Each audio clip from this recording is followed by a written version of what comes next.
타이완 중서부에 있는 장화현. 구조대원들이 환자를 급히 병원으로 이송합니다. 갑자기 찾아온 추위에 한 주민이 심근경색을 일으킨 겁니다.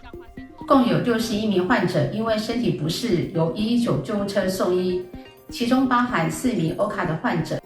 최근 우리나라를 비롯한 동북아시아를 강타한 한파가 아열대 기후인 타이완까지 들이닥쳤습니다.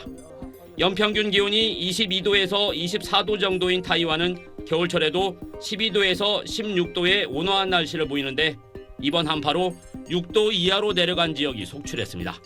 수도꼭지를 틀자 얼음이 쏟아져 나오는 타이완에서 보기 드문 장면도 목격됐습니다.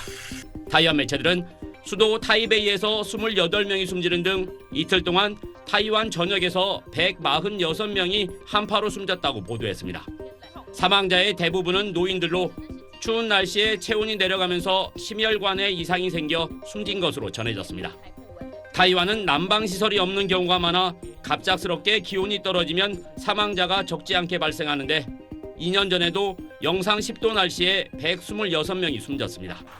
영하 53도의 기록적 한파가 닥친 중국 헤이룽장성에선 여객기의 화물칸 문이 얼어붙어 승객들이 한참 동안 짐을 찾지 못하는 일도 발생했습니다.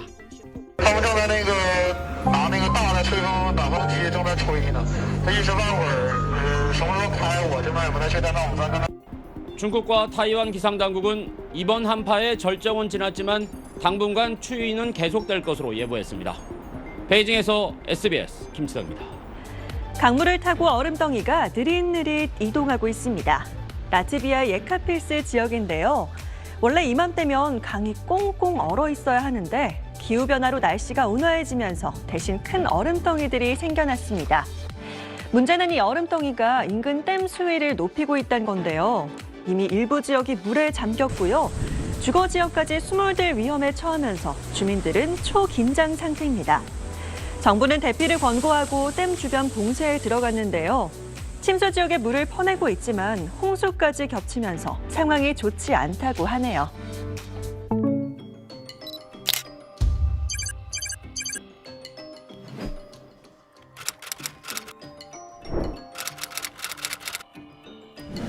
단체명, 과학자들의 반란. 스스로 손목에 자물쇠를 채운 채 무장경찰 100명에 맞서고 있는 과학자들. We're going to lose everything. And we're not joking. We're not lying. We're not exaggerating. Celebrities, we have tried everything! 이들은 왜 울부짖고 있는 걸까요? 그리고 경찰은 왜 이들을 체포해 끌고 가는 걸까요? 과학자들의 반란이란 이름으로 시작된 전 세계 1000명이 넘는 과학자들의 대거 파업. 역사상 과학자들의 가장 큰 집단 움직임입니다. 이 과학자들이 파업을 한 이유. 기후위기 심각성에 대해 과학적 근거를 들어가며 수십 년간 꾸준히 증명해왔지만 국가, 기업, 시민들이 제대로 귀를 기울이지 않았다면서 최후의 수단으로 파업을 택했습니다. 지난 4월에 열린 첫 대규모 집단 파업에 동참한 과학자만 1000명. 25개국에서 모인 과학자들은 연구 대신 연설에 나섰습니다. I'm here because scientists are not being listened to. I'm willing to take a risk for this gorgeous planet. For my sons. And we've been trying to warn you guys for so many decades that we're heading towards a catastrophe. And we've been being ignored. The scientists of the world have been being ignored. And it's got to stop. This is for all of the kids of the world, all the young people, all of the future people. This is so much bigger than any of us that we're willing to take this risk. And more scientists and more people are going to start joining us. We have tried the policy game. We have tried celebrities. We have tried everything!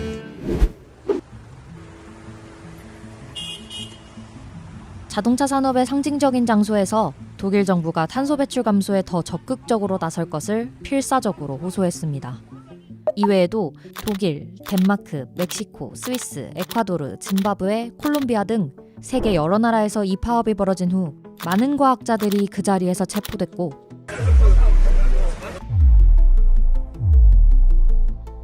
일부는 일자리를 잃었습니다.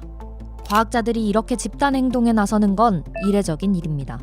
과학자들의 반란은 흔히 과학자들은 보통 자신의 주관을 내세우기보다 오직 과학만으로 객관적인 정보를 제공하는 가치 중립을 중시하려는 성향이 강한데 사람들이 복잡한 논문이나 연구 자료를 읽기만 해서는 기후위기 심각성을 체감하기 어렵다고 생각해 직접 행동에 나서게 됐다고 말했습니다.